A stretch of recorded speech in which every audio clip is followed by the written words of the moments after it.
ভাইয়েরা আমার, মহব্বতি কায়দায় প্রাণ ভরে কলেজা উজাড় করে রাসূলের শানে দুরূদ ও সালাম পড়তে হবে। কেননা কিয়ামতের ময়দানে রাসূল আমাদের জন্য সুপারিশ করবে ঠিক, কিন্তু টার্গেট হলো, শর্ত হলো আমলনামায় দুরূদ শরীফ থাকতে হবে। যাদের আমলনামায় দুরূদ নাই তাদের সুপারিশ পাওয়া অনেক কষ্টকর হয়ে যাবে। ওই দিন এই দুরূদগুলি গণনা করা হবে। যার গণায় দুরূদ শরীফ একবার বেশি হবে, দিনের নবী তার সুপারিশ আগে করবে। জোরে জোরে বলে সুবহানাল্লাহ।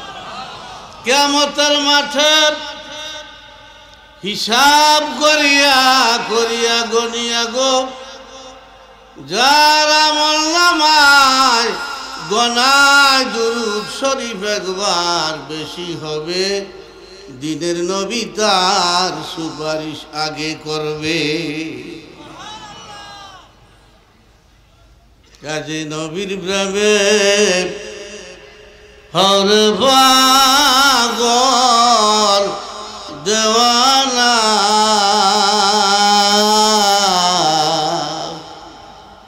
উম্মত সারা বেহেশতে নবী যাবে না। আল্লাহুম্মা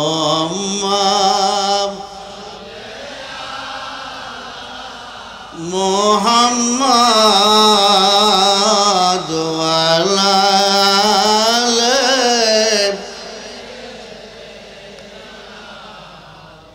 ওয়া আলা আলিহি।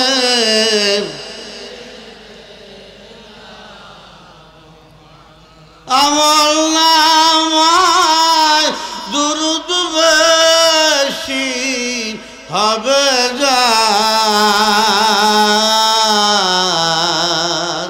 নবীজির সুপারিশ আগে তার।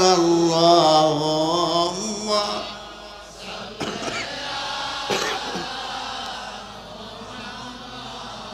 ওয়া আলা আলিহি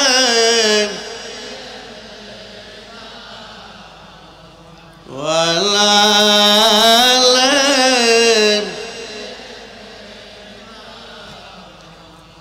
দুরূদ শরীফ কবরের নূর ভরে জানো না,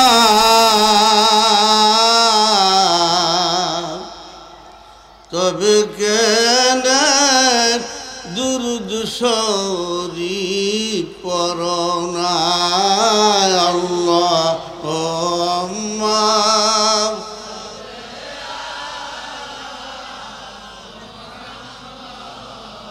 ওয়া আলা আলিহি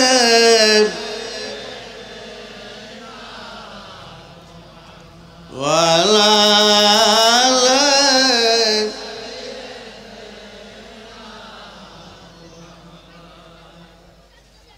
শতাব্দীর ঐতিহ্যবাহী জলম কেন্দ্রীয় খানকায়ে ওয়াজিদিয়ার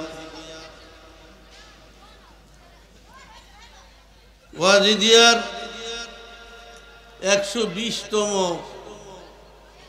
ইসালে সওয়াব মাহফিল, এই জান্নাতের বাগানের মুহতারাম সভাপতি, বিশিষ্ট আলেমী দ্বীন, মুর্শিদে বরহক, কামেলে তরিকত, হযরতুল আল্লাহ আলহাজ হযরত মাওলানা মোহাম্মদ জায়েদ হোসেন খান পীর সাহেব কেবলা মাদ্দাজাল্লাহুল আলী, চট্টগ্রাম। আজকের মাহফিলের প্রধান অতিথি আলহাজ মুর্শিদুল আলম কাদেরী সাহেব, সাবেক পরিচালক বাংলাদেশ কৃষি ব্যাংক ঢাকা। আমন্ত্রিত বহু উলামায়ে কেরাম, প্রত্যন্ত অঞ্চল থেকে আগত মুহিব্বিন, মুতাল্লিকিন, মুরব্বী বাবারা, মাইকের আওয়াজ যতটুকু যায় পর্দার অন্তরালে মা ও বোনেরা, মহিয়ান ও গরিয়ান সর্বশক্তিমান আল্লাহ রাব্বুল আলামিনের দরবারে মহব্বতী কায়দায় কাতর কণ্ঠে জবান খুলে এজন্য কালেমাতুর শুকুর আদায় করে নেই যে মহান আল্লাহ পবিত্র মেরাজের চাঁদে এই বিশাল জান্নাতের বাগানে সুস্বাস্থ্যের নেয়ামত দান করে আপনাকে আমাকে কাউকে দিনের আলোচনা করার, কাউকে বা শ্রবণ করার এই নেয়ামত উপভোগ করার তৌফিক যে আল্লাহ দান করলেন, আসুন ওই আল্লাহকে ধন্যবাদ জানিয়ে দেই। জবান খুলে চিৎকার করে বলে নেই আলহামদুলিল্লাহ। এর অর্থ সব প্রশংসা কার জন্য? তো আল্লাহ আর বান্দায় কথা হয়। আল্লাহ বলেন, ও ফেরেশতারা, তোমরা তো না করছিলা বান্দা বান্দি বানানোর জন্য, তো ওই দেখো আমার বান্দারা কি কোনোদিন আমারে দেখছে? কি বলেন, আমরা কি আল্লাহরে দেখছি? আল্লাহ আমারে না দেখা সব প্রশংসার মালিক নাকি আমি জোরে ঘোষণা দিতেছে। আমার যে বান্দারা আমারে না দেখে আমার প্রশংসা করে, তোমরা সাক্ষী থাকো, আমি আমার ওই বান্দাগুলিকেও প্রশংসিত বানায় দিলাম। তা আমরা বললাম সুবহানাল্লাহ। এর অর্থ হলো আল্লাহ আপনি পুত পবিত্র। তা আমরা তো আল্লাহরে দেখি নাই, না দেখো আল্লাহর তহারাতের পবিত্রতার ঘোষণা দিলাম। আল্লাহ পাক বলে, ফেরেশতারা, আমার বান্দারা আমাকে না দেখে আমার পবিত্রতার ঘোষণা দেয়, আমি নাকি পুত পবিত্র, তোমরা সাক্ষী থাকো।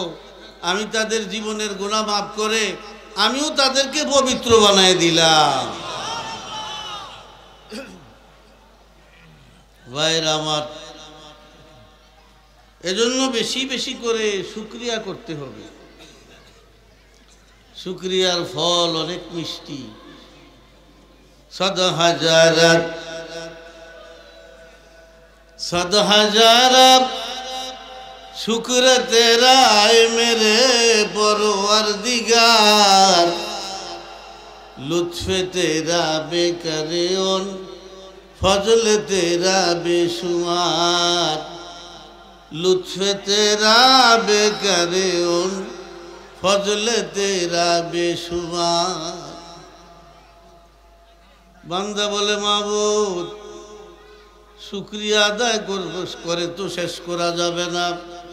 কোটি কোটি মানুষ দুনিয়ায় বানাইলাম, কিন্তু দয়া করে মেহেরবানি করে তুমি আমাকে মুসলমানের ঘরে পাঠাইয়া ইমানে দৌলত দান করে দিলা। ইন্দুর ঘরে হইলে সুইটটা আওয়া তো কষ্টকর আসিল, ঠিক কিনা বলেন? কয়জনে আর আইয়ে? শুধু তাই নয় গো আল্লাহ, বিনা দরখাস্তে বিনা অনুশোচনায় তুমি আমাদেরকে আখিরি পয়গম্বরের উম্মত বানাইয়া দিলা। শুধু তাই নয়, আবার আল্লাহ পাক আমাদেরকে হক্কানি আলেমের শিষ্যত্ব গ্রহণ করার তৌফিক দিয়ে দিলেন। চিৎকার করে করে বলি আলহামদুলিল্লাহ। বাংলাদেশে এমন কোনো জেলা নাই আল্লাহ পাক দুই একবার নেয় নাই। হক্কানি পীরও আছে, পাশাপাশি বন্ড পীর নাই? আছে। বহু দরবারে বহু ভণ্ড পীর আছে। আসলে শরীয়তের বাইরে অন্য কোনো তরিকা নাই। যেমন দুধ, শুধু দুধ নয়, দুধে চারটা জিনিস। কয়টা জিনিস? চারটা। শরীয়ত, তরিকত, হাকিকত, মারফত। কয়টা হইল? দুধেও আছে 4টা, দুধ, ছানা, মাখন, ঘি। কয়টা হইল? 4টা। দুধে ঘি নাই, তা আঙ্গুল লইয়া খাওয়ানোর হাডান নাই আর কি, ঠিক কি না বলেন? আমরা আরো জন দুধই খাই, ছানাও লইতাম জানি না, মিষ্টি ওলারা ভারে আর কি, মিষ্টি বানাই না, ঠিক কি না বলেন? কাজে দুধের ভিতরে আরো 3টা জিনিস আছে, শরীয়তের ভিতরে আরো 3টা আছে। তরিকত, হাকিকত, মারফত কার ভিতরে আছে? শরীয়তের ভিতরে আছে। এজন্য ইমাম সাহারওয়ার্দী বলেছেন, আশ-শরিয়াতু কাল্লাবানে ওয়াল মারিফাতু কাজ-জুবদা। শরীয়ত হলো দুধের মতো, আর মারিফত হলো তার মাখন। যার মধ্যে শরীয়ত নাই তার মধ্যে মারিফত থাকতে পারে না। কি বলেন, ঠিক কি না? দুধ না থাকলে মাখন ছানা লইবেন কইতে আপনি? যদি লনো এটা বাটফারি চালান, ঠিক কি না বলেন? বন্ডফিরও আছে। তা আমি তো ওয়াজি দিয়ার কামেল, আমি ওয়াজি দিয়ার ছাত্র, সুতরাং আমিও প্রায় মনে হয় কবইল 15 বছর হয়ে যাব বায়াত গ্রহণ করিস। বাইর আমার তো বেসরা ফকির ফিরের অভাব নাই দেশে। আমি নিজে গেছি, যেই জায়গায় গেছি জায়গাটার নাম 3 লাখ ফির। কয় লাখ ফির চিন্তা করছি? গ্রামের নাম 3 লাখ ফির। থাকের ব্রাহ্মণবাড়িয়া রেল স্টেশন। এক পুলিশ অফিসার আমার দাওয়াত দিয়ে নিছিল, গিয়ে দেখি এন আসো একজন বিশ্বাস আছে, বন্ড ফিরে, শরীয়ত নাই, হেন গেলে ভালো, আবার নামাজ টামাজ এত লাগে না। কথা বোঝেন না? পিসাবে করে নামাজ পড়লে আবার আমার কাছে আইসুক কীর্তি, আমি না নামু তোরে, তোর কি?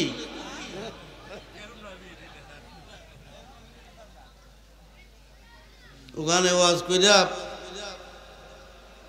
রাতে তো আর আসা যায় না, দূরের অঞ্চল, বাড়ার গাড়ি দিয়ে গেছি। ইমাম সাহেব বলে, হুজুর খালের এইবার হিসাব আছে। ওই আমরা তো এইবার ছোট অল্প গেরাম, এইবারটা লম্বা বেশি, এন 3 দিন ব্যাপী একটা উরুস হয়। তো বলে উরুসে এমন ঢোল তবলা বাজায়, আমরা আজান দিলেও শুনি না, একামত দিলেও শুনি না। আঙ্গই মসজিদ নামাজ হইব নি হুজুর? আমি হইবও কই না, হইতো নাও কই না। আমি বলে, তো আপনারা কিছু কর না? বলে, কিছু কইতে গেলে বড় বড় বাস লইয়া আই, ডরে কিচ্ছু কই না আমরা। সকালবেলা ভাবলাম পিসাব একটু ছায়া যাই আইছি, 14 গ্রামে মানুষ দাবাত দেয় না, না দেয় আবার কে জানে। গেছি পিসাবরে চাইতাম, গিয়ে দেখি যেমন চুল এমন মোচ, এমন আউলা জাউলা দাড়ি, আর চোহের দোনো সাইডে কেতুরের ফোটলা। আমার মনে হয় 15-20 বছর আগের কেতুরেরই। আর হারাই যে গাঁজা খায়, বয়ে রয়েছে, কদ্দু রাখবে এই ছাগলের গন্ধ কয়, গোসল টোসল নাই তো। চিন্তা করে চোখটির দিকে চাই দেই, চোখটি লাল। খেয়াল করে দেখলাম লাগে যেন একটা বাউরাল বয়ে রয়েছে, বেড়াই পিসাব। দিকে আপনার নাম কি? আপনার পিসাবের নাম কি রে? কলে তেলকো পিসা হুজুর। এরকম ব্যবহারের নাম হচ্ছে।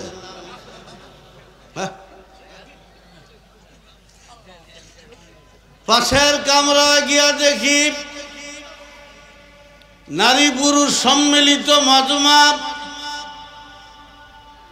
একতারা বাজায় আর গান গায়।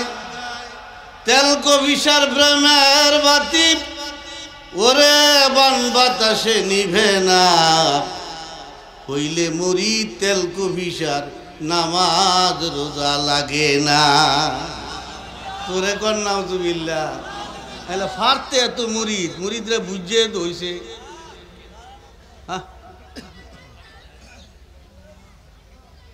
এই কোয়ালিটির হিসাব নাই, কিন্তু আঙ্গু হুজুরি কি এমন কয়? ভণ্ডবীরের ভণ্ডামিয়া চলছে সারা বাংলাদেশ, দিনে দিনে গর্বে বুঝি মুসলমানের ইমান শেষ। মানছে কেহ সন্তানাদিম দাও গো বাবা দাও বলে, ঠুকছে মাথা উহুর করে স্বামীর সোহাগ পায় বলে, ঠুকছে মাথা উহুর করে স্বামীর সোহাগ পায় বলে। সিন্নি সালাত মানছে কেহ খাজা বাবার দরবারে, ধনে ধনে খাজায় নাকি দিবেন তাদের ঘর ভরে। এরে আল্লাহ খাজায় তোরে সবই দিবে, আল্লাহ কি তোর নাই বেঁচে?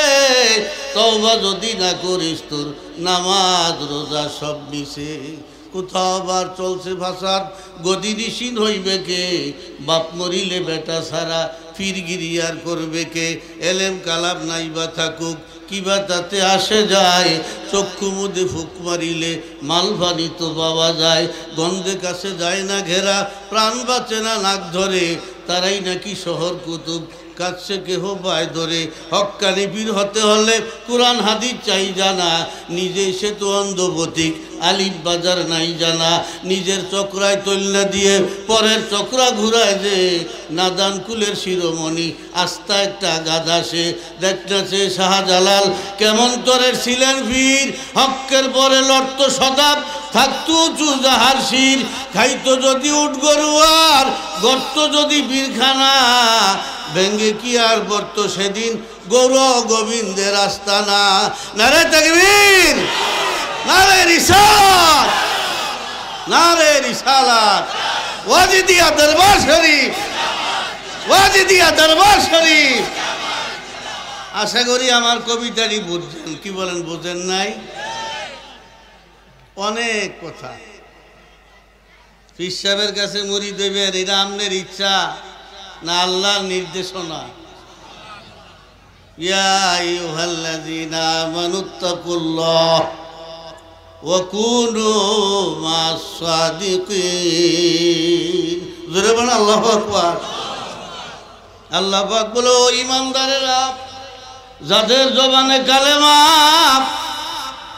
যারা তাওহীদের বাণী পড়েছো আর যারা রিসালাত বিশ্বাস করেছো, তোমরা কোথায় যাবা জানো? আমি আল্লাহ নির্দেশনা দিয়ে দিলাম, ও কুনু মাস সাদিকিন, তোমরা সত্যবাদীদের সাথী হয়ে যাও। চিৎকার করে করে বলেন সুবহানাল্লাহ। সত্যবাদী কারা? মদ গাঁজা হিরোইন ফেন্সিডিল খায় যারা, ঠিক কি বলেন? কি বলেন? তারা নি সত্যবাদী? সত্যবাদী কারা? যারা খাঁটি ইমানদার, যাদের কলেজে আল্লাহর ভয় বিরাজ করে, তারাই সত্যবাদী। আর দুনিয়ায় সত্যবাদী হবে যারা রাসূলের দেওয়া সত্যবাদী। হযরতে আবু বকর সিদ্দিক, আবু বকর সিদ্দিকের সঙ্গে সত্যবাদীদের হাসর কিয়ামতের ময়দানে হবে। আবু বকর সিদ্দিক সত্যবাদী ছিলেন, উনি সত্যবাদী কাফেলার সর্দার ছিলেন। জোরে জোরে বলেন সুবহানাল্লাহ। সব সাহাবীরা সত্যবাদী ছিলেন, কোন সাহাবী মিথ্যাবাদী ছিল না। আর আমরা তো সকাল থেকে সন্ধ্যা পর্যন্ত কথা কইলে আসর থেকে মাগরিব ভিডিও সত্য হয় না, ঠিক কিনা বলেন? আমরা সব মিথ্যাবাদ। এজন্য নবীজি বলেন, এক সাহাবী, বেদুইন সাহাবী, বুড়া মানুষ তো, কালেমা পড়ছি ইহুদি বুইরায় কইরা কলি, ইয়া রাসূলুল্লাহ, আমি বুড়া মানুষ, এত লেবরও জানি না, আপনার কালেমা বইরা ঈমান আনলাম। ছোট্ট কইরা কদ্দুর কথা কন, অল্প কথা আমল কইরা যেন জান্নাতে যেতে পারি। জোরে বলে সুবহানাল্লাহ। নবীজি বললেন, হ্যাঁ, অল্প কয়টা আমল করেও তুমি জান্নাতি হতে পারো। কি হুজুর কথাগুলা? নবীজি বলেন, হে আমার সাহাবী, এখন মাত্র কালেমা পড়লাম, শুনো শুনো, চারটা আমল করে তুমি জান্নাতি হয়ে যাবে। কালান নবী সাল্লাল্লাহু আলাইহি ওয়াসাল্লাম, হিফজু আমানাতিন ওয়া সিদকু হাদিসিন ওয়া হুসনু খালিকাতিন ওয়াইফাউ ফি তুমাতিন। এই চারটা আমল করলে তুমি দুনিয়ায় সম্মানিত হয়ে যাবে, ইন্তেকালের সাথে সাথে তুমি আল্লাহর জান্নাতের মেহমান হয়ে যাবে। 1 নম্বর হিফজু আমানাতিন, আমানতের হেফাজত করতে হবে, আমানতের। 2 নম্বর সিদকু হাদিসিন, জীবনের সব কথাগুলি সত্য হতে হবে, বাকি জীবনে তুমি আর মিথ্যা বলতে পারবে না, সততার ভিত্তিতে জীবন পরিচালনা করতে হবে। ওয়া হুসনু খালিকাতিন, চরিত্রকে সুন্দর করতে হবে। ওয়া ইফাউ তিতমাতিন, আর তুমি হালাল রিজিক খাইতে হবে, হারাম খাওয়া চলবে না। এই 4টা কাজ করে যদি মরতে পারো, মৃত্যুর সাথে সাথে আল্লাহর জান্নাতের মেহমান হয়ে যাবে। সিদকু হাদিসিন, সত্য কথা বলতে হবে তোমার। আজকাল কি আমার কাছে সত্য কথা আছে কেন? আদালতে কেস করতে গেলে দেখা যায় কেসে সব মিথ্যা লেগে, ঠিক কিনা বলেন? যেই চলাচল এই মিথ্যা কথাটা এন কই মুসলমান। সত্য কথার বরকত, অনেক বরকত। আল্লাহর নবী বলেন, আসিদকু ইউনজি ওয়াল কিযবু ইউহলিক, সত্য মুক্তি দেয়, মিথ্যা ধ্বংস করে। সততার ভিত্তিতে জীবন পরিচালনা করো, মিথ্যা বলা যাবে না। হিফজু আমানাতিন, আমানতের হেফাজত করো। উদাহরণ দিতে গিয়া বলবো, নবীজি ইন্তেকালের পরে সাহাবীরা কেউ নাই, তাবিঈনদের যুগ, সাহাবীরা সব ইন্তেকাল হয়ে গেছে। নবীজি ইন্তেকাল হয়ে গেলেন, এখন তাবিঈর যুগ। নবীজি বলেছে 3টা যুগ উত্তম, খায়রুল কুরুনে কারনি সুম্মাল্লাযীনা ইয়ালুনাহুম সুম্মাল্লাযীনা ইয়ালুনাহুম। 3 যুগ উত্তম, আমার যুগ সোনালী যুগ, আমার সাহাবীরা উত্তম যুগের মানুষ, তারা উত্তম। এরপরে সাহাবীদেরকে যারা দেখে চলবে তাবি, এরা উত্তম যুগের মানুষ। চিৎকার করে করে বলেন সুবহানাল্লাহ। উত্তম যুগ বাইরে আমার। হিফজু আমানাতিন, মক্কায় হাফেজ আবু বকর, মক্কার অধিবাসী, হেরেমের বাউন্ডারিতে বাড়ি। হাফেজ আবু বকর, দুর্ভিক্ষের মহাকাল চলছে, মক্কায় অভাব, 3 দিনের উপবাস। হাফেজ আবু বকর 3 দিনের ক্ষুধা থাইকা এবার ক্ষুধার যন্ত্রণায় বের হলেন। মক্কার অলিতে গলিতে ঘুরে কেউ নি কাজের জন্য ডাক দেয় না, কেউ কাজের সন্ধানে আবু বকরকে বলে না। হঠাৎ করে বাইর নিচে তফিল, আগের দিনে দোকানদারা তফিল ব্যবহার করতো না, অনেক তফিলও নাই। আরে কিরে তফিল ভাইয়ের নিচে, তফিলটা হাতে নিলেন। এবার খুললা দেহে কোটি টাকা মূল্যের একটা হীরার হার। আমরা হইলে কইতাম বলে আমি ক্ষুধার্ত, এইটা আল্লাহ আমার লাগিয়ে মনে হয় বাউকির এনে থুইছে। সাথে সাথে হাতে নিলেন, আর মনে মনে ভাবলেন, হারে কে না জানি উমরা করতে আসিয়া মহামূল্যবান সম্পদ হারিয়ে ফেলেছে। একটা দৌড় দিয়া ঘরে গেলেন, এটাকে হেফাজত করে আবার চলে আসলেন। আল্লাহ না বলেছে ওয়াদ্দুল আমানাতি ইলা হালিহা, আমানত যদি কারো তোমার হাতে আসে যথা সময়ে ফিরিয়ে দিও। এবার তিনি আবার মক্কাতে আসলেন, গলিতে গলিতে ঘুরতেছে, কেউনি হাটটা তালাশ করে দেখে, হ্যাঁ একজন হুজুর সাফা পাহাড়ে দাঁড়াই আওয়াজ দিলেন, ও হেরেমবাসীরা, উমরা করতে আসিয়া আমার ইয়ামেনে বাড়ি, দামি একটা হীরার হার হারিয়ে ফেলেছি, কেউ যদি পেয়ে থাকো, হারটা তোমার জন্য হারাম, এটা পরের হক, যদি ফিরে দাও দয়া করে, পাওয়ার পরে আমি 500 দিনার পুরস্কার দিব, আমার পুরস্কারটা তোমার জন্য হালাল।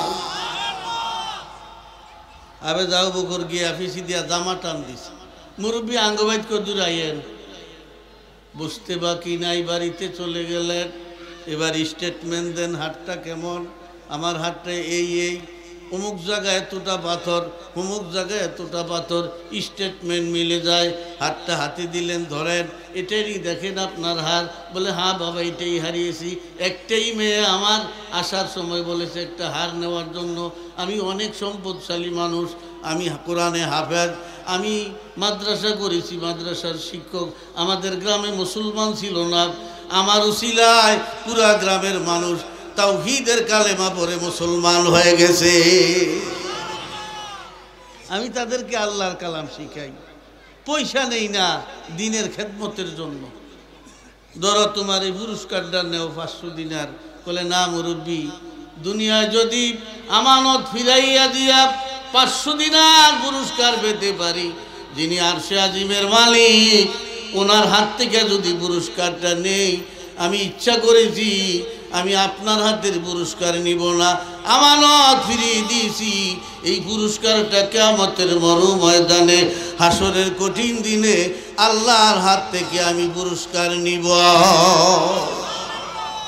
আপনি যদি 500 দিনার দেন আঙ্গু গোষ্ঠীর কেউ এতটার মালিক নাই তো আল্লাহ দিব কয়দিন আর হেরা যাবো আমি জোরে জোরে বলেন সুবহানাল্লাহ বড় চেষ্টা করছে নেয় না হে মুরব্বী চলে যান আপনার পুরস্কার নিব না আল্লাহ থেকে হাসরের ময়দানে পুরস্কার নিব নবীজি বলেছেন হিফজু আমানাতি আমানতের হেফাজত করো আমানতের হেফাজত করো কাজে আমানতের হেফাজত করলাম আপনার থেকে পুরস্কার নিব না এই লোকটা চলে গেলে নিয়ামেনে সেখানে গিয়া চিৎকার দিয়া বলে মারে এমন একটা যুবক পেয়েছিলাম এমন একটা হাফেজ পেয়েছিলাম আল্লাহ যদি ওই যুবকগুলিরে জান্নাত না দেয় রে মা আর কারে দিবে আমার বুঝে আসে না আমার মন সাক্ষী দেয় দুনিয়ায় থাকিয়াই একটা জান্নাতি যুবকের সঙ্গে কথা বলে আসলাম এমন একটা ছেলে যদি জামাই বানাইতে পারতাম মরার পরেও কলেজাটা ঠান্ডা হতো এই বলতে বলতে 2 বছর পরে হুজুর মারা গেলেন মেয়েটা একা হয়ে গেল চতুর্থ বছরে 4 বছর পরে আবেশ সাহেবের সিদ্ধান্ত হয়েছে ব্যবসা করব ব্যবসায়ী কাফেলার লগে ইয়ামেন থেকে মাল আনতে গিয়া সাম্মানে উঠছে নদীপথে সাম্মান দিয়া মাল আনবে হঠাৎ করে সমুদ্রে গিয়া সাম্মান চলা অবস্থায় সাম্মান তুফানে পড়ে যায় আর ওই তুফানের মধ্যে সাম্মান তলিয়ে যায় কে কোথায় হারিয়ে গেল সমুদ্রে লঞ্চ স্টিমার তলায় গেলে যা হওয়ার তাই হয় উনি বলেন আমিও হারিয়ে গেলাম সাগরে পড়ার সাথে সাথে হঠাৎ করে আমার হাতে একটা গাছ লাগলো আমি গাছের উপরে চড়ে রইলাম সারা রাত গাছের উপরে চড়তেছি ঢেউ আমাকে কিনারে নিতেছে শেষ রাত্রে আজানের সময় আমি দেখি আমার পায়ের নিচে মাটি লাগিয়া যায় আমি ওই গাছ থেকে মাটিতে নামলাম মাটিতে নামার পরে দেখি এই সাগর পাড়ে একটা মসজিদ আমি ভিজা কাপড় লইয়া মসজিদে গেলাম আমার কণ্ঠ বড় মিষ্টি আমি সেখানে বসে আল্লাহর কালাম তেলাওয়াত শুরু করলাম আমার কণ্ঠের আওয়াজ পাইয়া গ্রামবাসীরা চলে আসলো কে গো আপনি কোথায় আপনার বাড়ি কোথায় ঘর মক্কা আমার বাড়ি সাম্মান তলাইয়া আপনাদের এখানে এসেছি বলে বুঝো হয়েছে আমরা অনেক দিন ইমাম সাহেব পাই না আমাদের হুজুর মারা গেছে হুজুরের হাতে আমরা কালেমা পড়ে মুসলমান হয়েছি আল্লাহ পাক আপনাকে নদীতে ভাসাইয়া বুঝি আমাদের ইমাম সাহেব হিসাবে এনে দিয়েছে আমরা যাইতে দেব না তো আপনি আমগণ থাকবেন লজিং হয়ে গেছে এখানে পড়াইতেছে আল্লাহর কালাম হাফেজ সাহেব মক্কার মানুষ আবার 3 বছর চলে গেছে এবার কমিটিরা বলে হুজুর আপনার তো বয়স হয়েছে আমগণ থাকতেছেন এখন তো বিবাহের বয়স আঙ্গু ইমাম সাহেব যে মারা গেছে মেয়েটা কোরআনে হাফেজ দয়া করে আপনি যদি বিয়া করেন আপনার কুফুতি মিলবে মানাবে আমরা কমিটিরা সব খরচ বহন করব আপনি রাজিটা চাইতেছি আমরা উনি মনে মনে ভাবলেন চাকরি জন হয়ে গেছে বাইতো যখন যাই না যাক এই ব্যাপারেও রাজি হয়ে গেলেন কমিটির খরচে বিবাহ শাদী হয়ে যায় প্রথম দিনে এবার স্ত্রীর কাছে গেলেন, গিয়া দেখে স্ত্রীর গায়ে একটা হার দেখা যায়, হীরার হার। স্ত্রীর চেহারার দিকে না তাকিয়া হারের দিকে তাকিয়ে আছে। স্ত্রী মনে মনে ভাবে, লোকটা তো লুবি না হইব, হ্যাঁ আমি এত সুন্দরী আমার দিকে তাকায় না, তাকাইছে কই, গলার দিকে তাকিয়ে রয়েছে। বুঝতে পারলেন আবু বকর, চিৎকার দিয়া দিয়া বলে, স্ত্রী রে বদগুমানি করিও না, আমাকে ভুল ধারণা করিও না, আমি তোমার হাড্ডার দিকে তাকিয়ে আছি, এজন্য মনে হয় কুধারণার সৃষ্টি হয়ে গেছে তোমার। আসলে আমি লুবি না, আসলে আমি অন্য কিছুই না, তোমার হাড্ডার দিকে জন্য তাকিয়ে আছি। আমার মন সাক্ষী দেয়, আজ থেকে 7 বছর আগে আমি মক্কার জমিনে এই রকম একটা হার পেয়েছিলাম। স্ত্রী গলা ধরে বলে, স্বামী আমার আব্বাজান আপনার কথাই কি বলে গেল নাকি? আপনার নাম কি তাহলে হাফেজ আবু বকর? বলে হ্যাঁ আমার নাম হাফেজ আবু বকর। আমি আল্লাহর কাছে পুরস্কার চেয়েছিলাম, আল্লাহ পাক হেফাজতের প্রথম পুরস্কার দুনিয়ায় দিয়ে দিলেন। তারে আবু বকর যাব, তুই যখন পুরস্কার চেয়েছ আমাকে, যারে আবু বকর যাব, আখেরাতে পুরস্কার আখেরাতে আসলে দিব, আগে প্রথম পুরস্কার দুনিয়ায় দিয়ে দেই। যেই হাতটা তুই পেয়েছিলি, যার গলায় হাতটা মানাবে, আমি যেভাবে হোক তোকে সহযোগিতা করিয়া কুদরতের দ্বারা তোকে সেখানে নিয়া ওই মহিলাটাকেই তোর স্ত্রী বানাইয়া দিলা। এই জন্য নেক আমলের পুরস্কার আল্লাহ দুনিয়াতেও দেয়, এই জন্য আমরা নেক আমল করি। প্রথম কথাটাই বললাম, হিফজু আমানাতিন। 2 নম্বর সিদকু হাদিসিন, সত্যবাদী হও, সত্য কথা বলো। 3 নাম্বার হুসনু খালিকাতিন, তুমি চরিত্রবান হও। জোরে জোরে বলেন সুবহানাল্লাহ। আমাকে তো চরিত্রই নাই, ব্যস্ত যাইতে আমার গলে বেরোছি, এত সোজা না। ব্যস্ত যেতে হলে মুহাম্মদী চরিত্রে চরিত্রবান হতে হবে। জোরে জোরে বলেন সুবহানাল্লাহ। আল্লাহ যে জান্নাত দিব শর্ত আছে। হ্যাঁ, কেমন করে জান্নাতি দিব? আমরা আদমের সন্তান, আদমের দৈর্ঘ্যে জান্নাতীরা হবে দৈর্ঘ্যবান, দাউদের কণ্ঠে জান্নাতীরা হবে কণ্ঠবান, আলা সাউতে দাউদ। আর ইউসুফ নবীর রূপে জান্নাতীরা হবে রূপবান, আর ঈসা নবীর বয়সে জান্নাতীরা হবে বয়সীবান, আর মুসা নবীর শক্তিতে জান্নাতীরা হবে শক্তিবান, আর মুহাম্মদী চরিত্রে জান্নাতীরা হবে চরিত্রবান। আল্লাহ এই ধরনের গুণগুলি আমাদের অর্জন করতে হবে। আর নাইলে আমরা অনেক যেই হুর আল্লাহ জান্নাতে দিব, এই শুরুতে ব্যস্তি গিয়ে বইলে হুরেরাও তো আঙ্গুরে অবহেলা করবো, ঠিক কিনা বললেন? আদম আলাইহিস সালাম কত লম্বা ছিলেন? 60 জেরান, তৌলুহু 60 জেরান। আদম আলাইহিস সালাম 60 গজ লম্বা ছিলেন। জোরে জোরে বলেন সুবহানাল্লাহ। কয় গজ? 60 গজে কয়াত? 120 হাত। আরবিতে এন থেকে দুল্লো এন একটা গিট্টা আছে, জানছেন? আসেনি না? আমার দাঁতে আছে কেবল, এইটারে 1 জেরা কয়।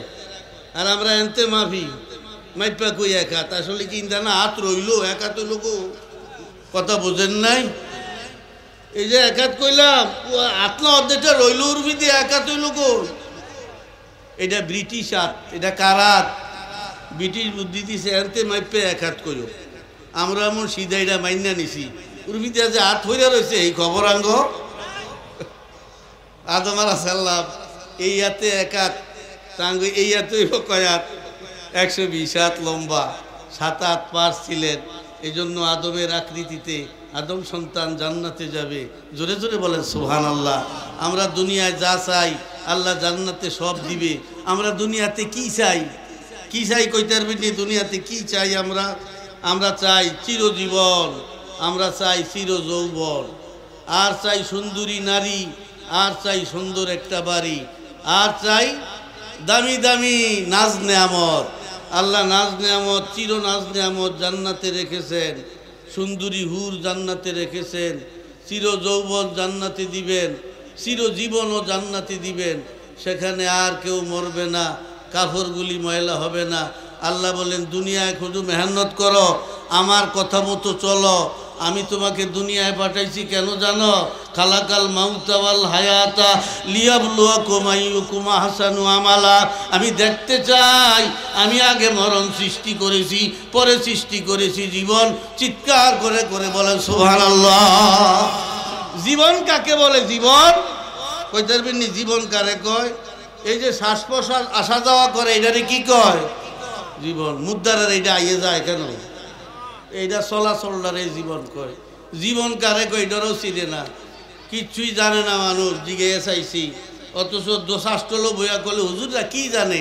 মাশাল্লাহ আমরা কত টান ভারী, কত টান বলে ভারে, এত সোজা ভাড়াটা, লেখাপড়া করণ লাগে। যাই হোক, আমি হাদিসের ব্যাখ্যা দিয়ে দিলাম। আরেক সাহাবিয়া জিজ্ঞাসা, ইয়া রাসূলুল্লাহ আরো সহজ কইরা কোন কি কি কাম করলে নিরাপদে জান্নাতে যেতে পারবো? নবীজি আরেকটা হাদিস বললেন, কালান নবী সাল্লাল্লাহু আলাইহি ওয়াসাল্লাম আফসুস সালাম ওয়া ইতআমুত তুআম ওয়া সিলুল আরহাম ওয়া সাল্লু বিল লাইলি ওয়ান নাস নিয়াম তাদখুলুনাল জান্নাতা বিসালাম। আল্লাহর নবী বলে, সাহাবী ফরজ ওয়াজিব সুন্নতে মুআক্কাদা আদায়ের পরে 4টা কাম যদি করো নিরাপদে আল্লাহ পাক তোমাকে জান্নাতে পৌঁছে দিবে। চিৎকার করে করে বলেন সুবহানাল্লাহ। 1 নম্বর আফসুস সালাম, বেশি বেশি করে সালাম দিবা। ওই তুআমুত তুআম, আর যতটুকু সম্ভব মেহমানদারি করবা, মানুষকে খানা খাওয়াইবা। ওয়াসিলুল আরহাম, আত্মীয়তার সম্পর্ক বজায় রাখবা। ওয়াসাল্লু বিল লাইলে, শেষ রাত্রে নামাজ পড়বা। ওয়ান্নাসি নিয়াম, যখন মানুষ ঘুমিয়ে থাকে তুমি নামাজ পড়বা। এই 4টা কাজ যদি করতে পারো তাদখুলুনাল জান্নাতা বিসালাম, নিরাপদে তুমি আল্লাহর জান্নাতে প্রবেশ করতে পারবে। 2টা হাদিস দিয়া আমি আমলগুলা বইলা গেলাম। আল্লাহ যেন এই হাদিস 2টার উপরে আমাদের আমলের তৌফিক দেয়। সবাই বলেন আল্লাহুম্মা আমিন। আরো জোরে জোরে বলেন আমিন। এখানেই আলোচনার জবনিকা টানলাম। বাঁচিয়া থাকিলে দেখা হইবে আবার, নতুবা হইবে দেখা ওই হাসরের মাজার।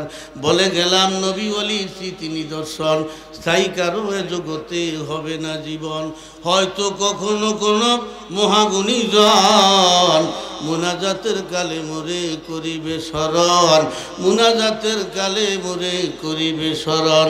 আয়েথে হাম মেসলে বলো বল শায়রে গুলশা কে লিয়ে खुश रहूं आए अहले वतन, मैं तो अपना घर चले। खुश रहूं आए अहले वतन, मैं तो अपना घर चले।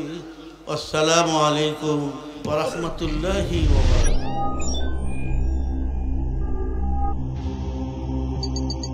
ইউসুফ এইচডি মিডিয়া, আপনার প্রতিভাকে তুলে ধরতে আমরা আছি আপনার সাথে।